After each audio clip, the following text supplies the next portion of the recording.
Bom, vamos lá, pessoal. Então, retomando a nossa aula de LaTeX, é, nosso documento ele está com essa estrutura. Ele está com uma estrutura de artigo e está com essas opções, tá?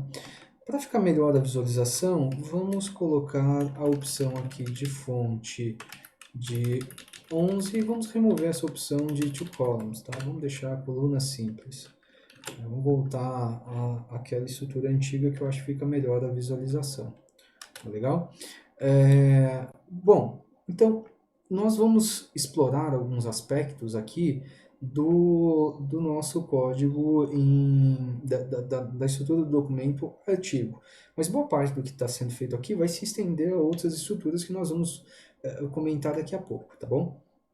Então, pensando numa estrutura de artigo, o que um artigo tem?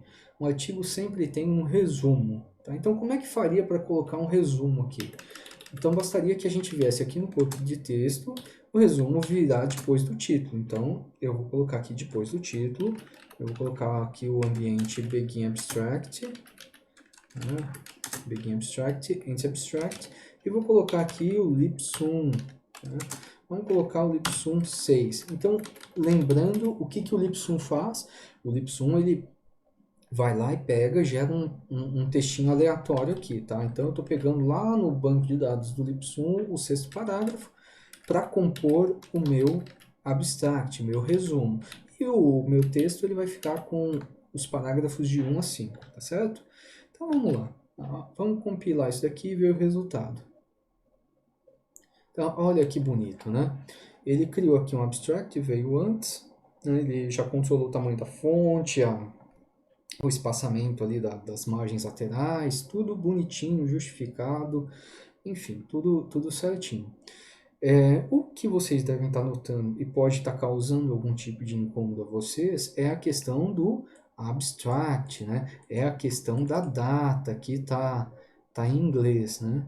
Então, seguindo um padrão em inglês. Então, como é que a gente contorna isso? A gente contorna isso através do pacote de idiomas, que é o pacote Babel. Onde que os pacotes são colocados? No preâmbulo. Então, a gente vai vir aqui no preâmbulo, tá? E vamos colocar aqui, ó, barra use package, vamos colocar aqui esse daqui, tá? Repare que eu escolhi a opção de colchete-chave. O que a opção colchete-chave faz? Dentro da chave, nós colocamos o nome do pacote, que é Babel. Ora, se o Babel é um pacote de idiomas, é esperado que ele tenha o quê? Vários idiomas lá dentro, não é mesmo? Então, a gente passe o idioma que a gente quer como uma opção. E as opções, elas são passadas entre os colchetes. Então, eu venho aqui e coloco Brasil, essa opção. Vamos compilar e ver o resultado. Então, olha lá, um pouquinho demorado. Pronto, ó. Passou a palavra resumo, sumiu a palavra abstract e a data passou a seguir o padrão que nós estamos acostumados. Então repare que nosso tipo de documento já está bem melhor, não é mesmo? Bom, eu vou fazer um parênteses agora, pessoal, para falar de uma coisa bastante importante relacionada ao LaTeX, que nessa última versão do Overleaf, na verdade na última versão do LaTeX de 2019 para cá, vocês não vão sentir grandes problemas, mas em versões anteriores talvez tenham alguns problemas, que é a questão de acentos, tá? Já que eu falei de idioma, vamos falar um pouquinho de acento. E por que que essa questão dos acentos é uma questão importante? Porque, bem, o nosso idioma é português e no português nós temos muitas palavras acentuadas, né? Então, imagine a seguinte situação. Você quer escrever uma palavra acentuada no latim, bom, você quer escrever um texto em português.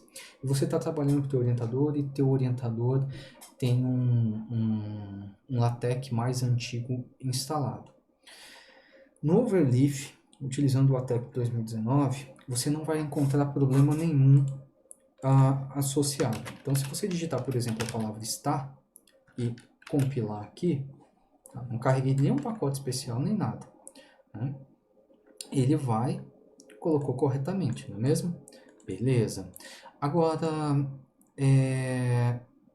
se você estiver utilizando uma outra versão do LaTeX, por exemplo, se teu orientador for editar o teu texto e ele tiver o LaTeX de 2017 instalado, por exemplo, ele não quer usar o Overleaf, ele quer usar um programinha dele lá, né, uma coisa que ele já está mais acostumado, olha só o que vai acontecer. Então, vou mudar aqui para o LaTeX 2017 só para simular aqui o que vai acontecer. Se eu tentar recompilar isso daqui, ó, ele sumiu com o acento da palavra, do A da nossa palavra. Vocês estão percebendo o que aconteceu? Então, eu mudei o meu LaTeX. Ao invés de trabalhar com o LaTeX 2019, eu estou trabalhando em 2017, ele sumiu. Agora, imagine se você tem uma dissertação inteira e todas as palavras acentuadas sumissem as letras que estão acentuadas. Seria um problema, não é mesmo? Então, esse é um problema que existia até a versão 2017, 2018, eu acho. Não sei, 2018. Bom, para solucionar esse tipo de situação, existem duas formas da gente fazer. A forma nativa do LaTeX, que é você, ao invés de usar... Reparem, isso daqui, pessoal, é um caractere de entrada, tá certo? E é um caractere especial, porque ele não é o A, ele é o A acentuado, é um caractere que tem um númerozinho especial. O LaTeX, antigamente, por padrão, ele não lia isso daí. Né? Então, para ler isso daí, ele precisava de um comandinho. Ele precisava desse tipo de comando. Daí ele sabe, olha, eu estou querendo gerar na saída o caractere A acentuado. Né? Então, ó, daí ele vai produzir o resultado certo. Então, essa é a maneira nativa. Não interessa qual LaTeX você está usando, se é o 2019, se é o 2018, 2017, 2002, o que for, isso vai funcionar, porque é a maneira nativa. Isso independe do tipo de arquivo de texto que você está trabalhando, tá? Os arquivos de texto, pessoal, eles aceitam caracteres de forma diferente. Você tem um arquivo ESC, você tem arquivos UTF-8, arquivos ISO, enfim, você tem vários tipos de arquivos de entrada e cada arquivo de entrada suporta um certo tipo de codificação. Esse aqui do Overleaf que eu estou trabalhando, ele suporta codificação de fonte UTF-8, que é uma codificação um pouco mais recente e amplamente utilizada. Então, se eu não quero ficar me desgastando aprendendo comando para acentuar cada palavra, né, o que nós podemos fazer? Nós podemos carregar um pacotinho que resolve esse tipo de problema, que é o pacote input-temp. Esse pacote, se eu quiser, por exemplo, permitir acentuação aqui, eu vou colocar UTF-8, né, como opção, porque este arquivo que eu estou trabalhando, ele é UTF-8. Então, eu vou colocar aqui está e agora as coisas vão funcionar corretamente também, né? Ele vai gerar o resultado bonitinho, tá? Existem outras codificações de fonte e quem trabalhava lá na época do WinEdit costumava a não usar o TF8. Eles costumavam utilizar o ISO 8859, que é o famoso Latin 1 opção, né? A opção Latin 1 aqui que nós passávamos. Só que tem um problema. Se o arquivo, né, de texto que está sendo gerado for o TF8 e você falar, olha, o pacote de acento que eu quero é ISO, né, o Latin 1, você vai ter um grave problema, tá? Por quê? Porque você digitou, esse caractere aqui, ele está sendo lido em UTF-8. E o LaTeX está convertendo ele não usando a tabela UTF-8, utilizando a tabela ISO, ou Latin 1. Tá? O resultado disso é que ele vai gerar um caractere nada a ver ali na saída. Tá? Então, por exemplo, se eu compilar isso daqui, ele vai gerar um caractere todo bagunçadinho. Aqui, ó, tá vendo? Gerou um caractere todo bagunçado. Então, tomem cuidado. Pacotes de acentuação são necessários, sobretudo se você está trabalhando com pessoas que estão usando o LaTeX de versões mais antigas. Então você precisa, se você quiser acentuar dessa forma, carregar alguma opção input-enk, só que essa opção que você coloca aqui, ela tem que estar de acordo com o tipo de documento de texto que você está trabalhando.